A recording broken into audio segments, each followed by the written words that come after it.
Magandang araw! Nandito po kami ngayon kasama yung asawa at mga anak ko dito sa Sonoma Residences. At sa video po na ito, pinuntahan po natin ang bawat unit na na-reopen po dito sa Sonoma Residences Phase 4. So, kung kayo po ay naghahanap ng ready for occupancy, maaari lamang pong panoorin ang video na ito. Sa mga hindi pa po nakakapanood ng mga previous videos ko, ito pong bahay po namin dito sa Sonoma Residences ay isa pong corner unit. So sa ngayon po, paminsan-minsan lang po kami nakakapasyal or nag-i-stay dito. Pero kung mapapansin po ninyo, almost all white and black po yung combination po ng ano po natin, ng team po natin dito sa sa ating bahay. So ayan, ito po ay yung ating parking space. Ayan. So, kung kayo po ay interested, pero sa ngayon po kasi ang mga na-reopen po dito sa Sonoma Residences ay mga inner units. At mag-o-open po ito sa Monday na, 9 AM po. Yan, unahan po yan.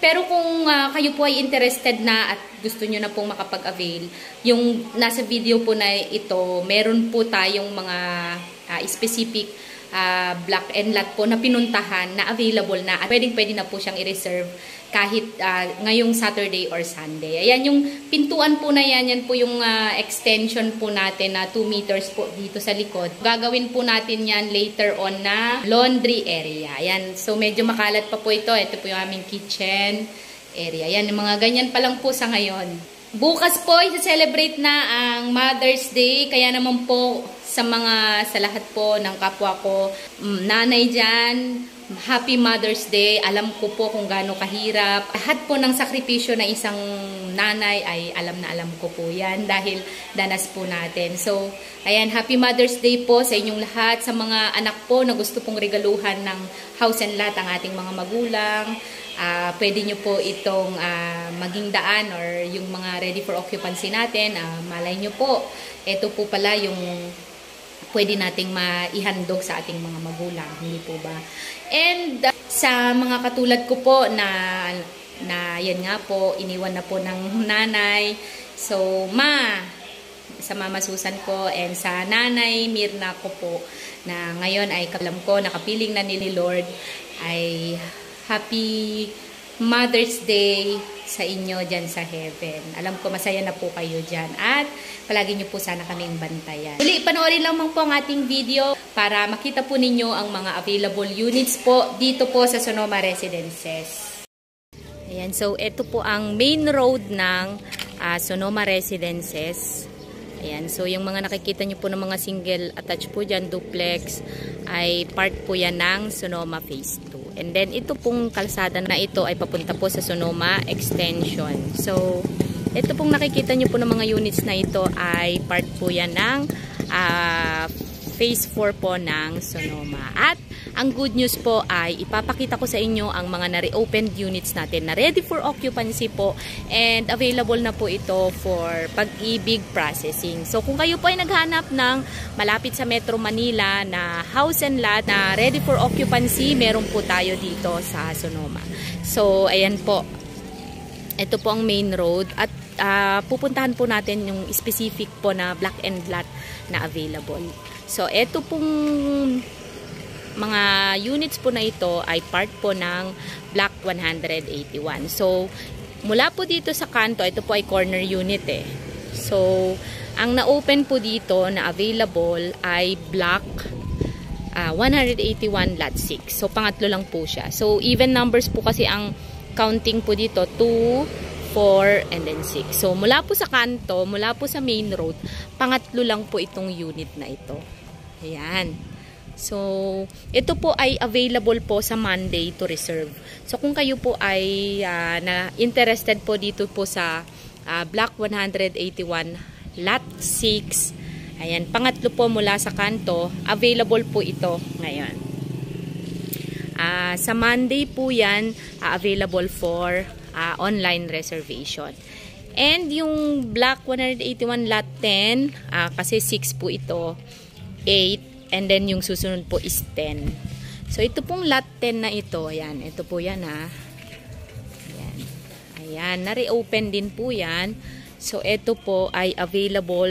So, titignan pa po natin yung ibang units or ibang block and lot po.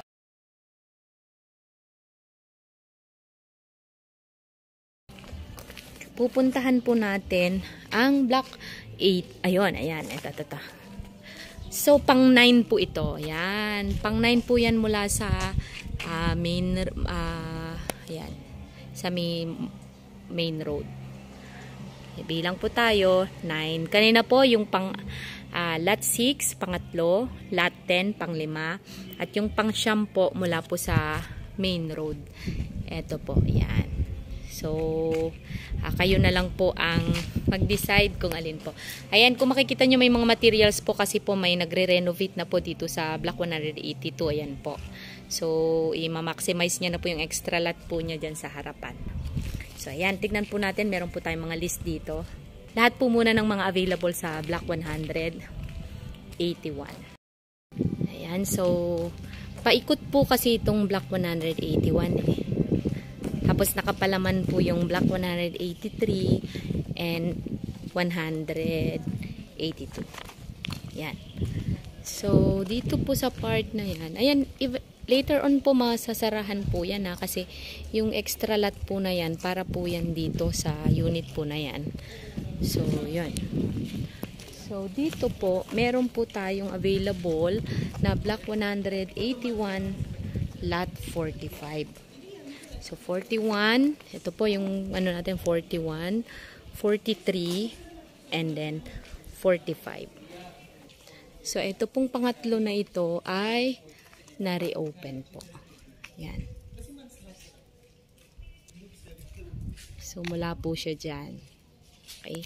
So, puntahan naman po natin yung Block 181, lot 59. So, 45, 47, ito po ay 49, ito ay 51, ito ay 53, 55, ayan, ito naman ay 57, ayan, ito po yung lot 59, ayan, yung 180 lot 59, ito po yun. Ayan.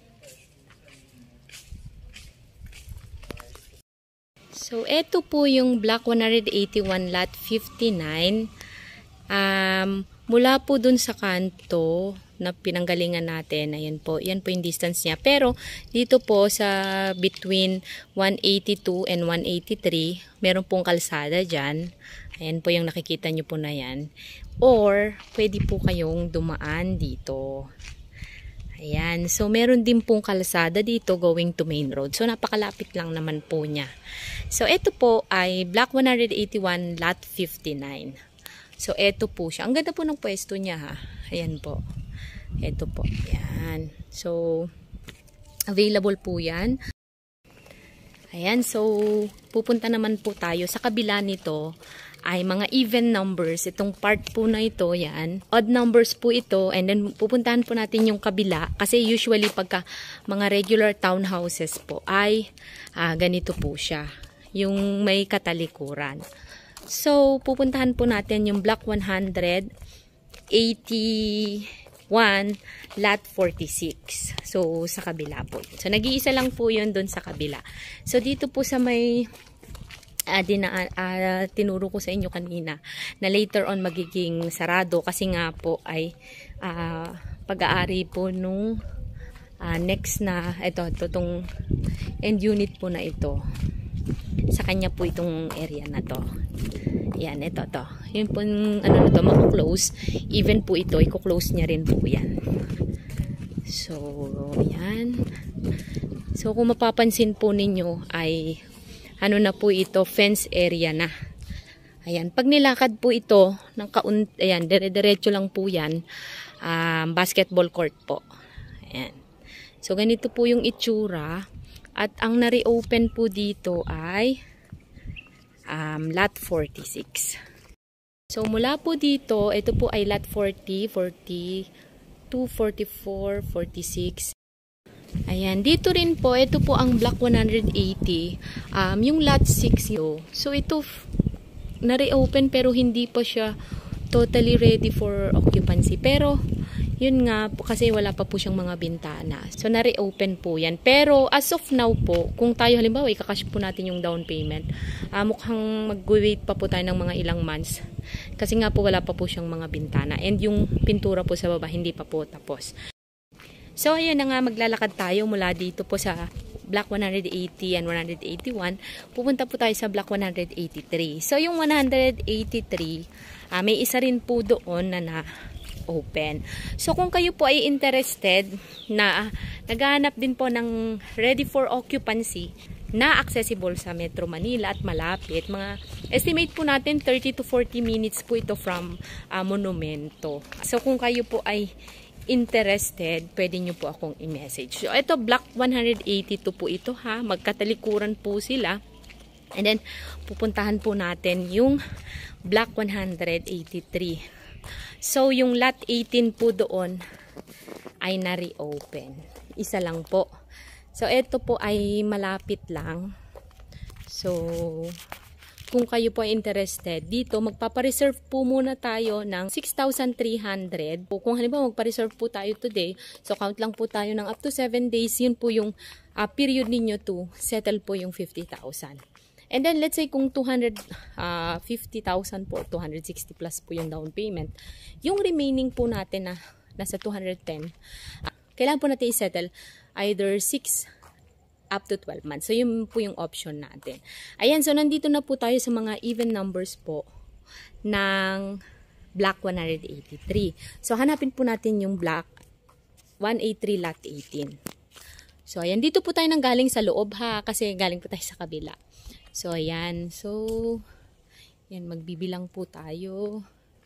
2, 4, 6, 8, 10, 12, 14, 16, 18. Ayan. Ito po ang Block 183 lot 18. Ayan po. And then, ang ano po natin, ang main road, yan po oh. Dyan po ang main road. So, pang 9 po yung unit na ito. Ayan. So, madami po tayong chinek na ready for occupancy po dito sa Sonoma Phase 4. So, kung mapapansin po ninyo, wala pa po talagang halos nakatira dito kasi nga po, ito po yung nito lang January onwards po na pinaprocess po kay Pag-ibig. So, syempre po, kung sakali pong makakapag-avail po tayo dito, may mga waiting period po. And, yun nga po, kung halimbawa pong kukuha po tayo, yun nabanggit ko po na down payment po ninyo na nasa 200,000, payable po yun within 6 months or 12 months. Kung ang mapipili po natin ay payable within 12 months, magre-range po siya ng 18,000 to 19,000 monthly down payment. Pero kung tayo naman po ay may ready na po na pang down payment, so pwede po natin i-cash para ma-proceed na po kay Pag-ibig. Ito po yung main road po natin, na nilakad po natin. So pupuntahan naman po natin yung isa pa po na available sa Block 186. Ayan, so naglakad po ako dito. Ayan. So, pwede po kayo, ito po yung main road. Tapos, ito po may kalsada pa po dito. Ayan, pwede po kayong pumasok po dito pag ito po yung kukunin natin. Yung Block 186 lot 2. So, puntahan po natin, lakarin po natin. Ayan. Ito po.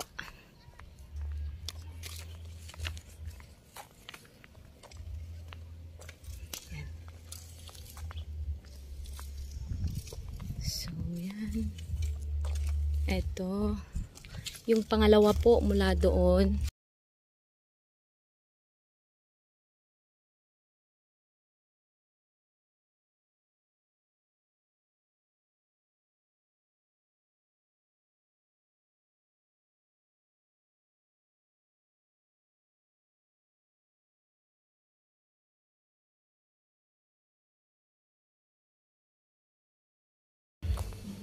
So, dito po, ang available na lang po ay nag-iisa. So kung mapapansin po ninyo, wala pa po siyang mga residents or wala pa pong mga nakatira kasi nga po ito po ay ongoing process po kay Pag-ibig. Kung gusto po nating magkaroon ng unit po dito ay yung mga na-reopen lang po. Pupuntahan naman po natin ang Block 188 Lot 8. So, naglalakad po tayo dito. Ayan po, kung mapapansin po ninyo, yan, may mga nakatira na po dito. So, tumawid po ako ng ibang block kasi nga po, doon meron pong mga, may mga aso po. So, natakot po ako, kaya umikot po ako dito. So, yan, dito po ako sa dumaan. Pwede po kayong dumaan doon, mula po doon sa sa main road, dire-diretso po yan. And then ako po kasi dito po ako dumaan sa loob niya. Kasi may mga aso po na nilalakad-lakad ng mga siguro syempre po. Ayan, para ma-exercise din po yung mga dogs. Ayan, so medyo takot din po kasi ako sa aso. Ayan. So 2, 4, 6, 8. Ito po ang Block 188 Lot 8. So ayan po. Yan ang mga available po natin. So, ito po siya. Ito naman po, tatanggalin naman po yan later on pagka ita-turn over na po sa atin. Yan. So, 2, 4, 6, 8. Pang-apat po kayo mula doon sa kanto. Or kung dito naman po ang daan ninyo, pwede pa rin naman po. Kung kayo po ay interested na makapag-avail or makakuha ng unit dito po sa Sonoma Residences Phase 4 ng Ready for Occupancy status, maaari nyo lamang po akong i-message sa contact numbers na makikita nyo po sa inyong screen. Meron din po tayong available sa Block 181 Lot 87. So, check po natin kung saan po banda yun. Puntahan po natin yung Block 181 Lot 87. So, ito po yung main road. Tatawid po tayo ha. Wait lang po, may tricycle. Yung pangalawa po niyan, wala po dito sa main road. Na-reopen po yan. Ito po siya. Yan, pangalawa lang po siya. Ang ganda ng pwesto. Ito po, oh. Yan. Ang ganda po nito. Yung pwesto na to. Yan. Block 181, Lot 87. So, ito po yung main road po natin. And then, yung katabi na po kasi natin na to ay bahagi na po siya ng Phase 3. Ang mga reopened units po natin dito po sa Sonoma Phase 4 na ready for occupancy ay available po sa Monday, May 13, 9 a.m. Kaya naman kung kayo po ay interested at gusto nyo pong makakuha ng isang unit, ay maaari nyo lamang po akong i-message sa contact numbers po na makikita nyo po sa videong ito. Sa ngayon po ay meron po tayong available po na ready for occupancy na ilan po sa pinuntahan po natin na pwede nyo na pong ma-reserve ngayon kung kayo po ay interested. Maraming salamat po sa inyong panonood. Ako po si Timberly T. Miguel, ang gurong ahente ng RRCT Realty na naniniwalang kung may pangarap, may aksyon, siguradong may tagumpay. Thank you and God bless.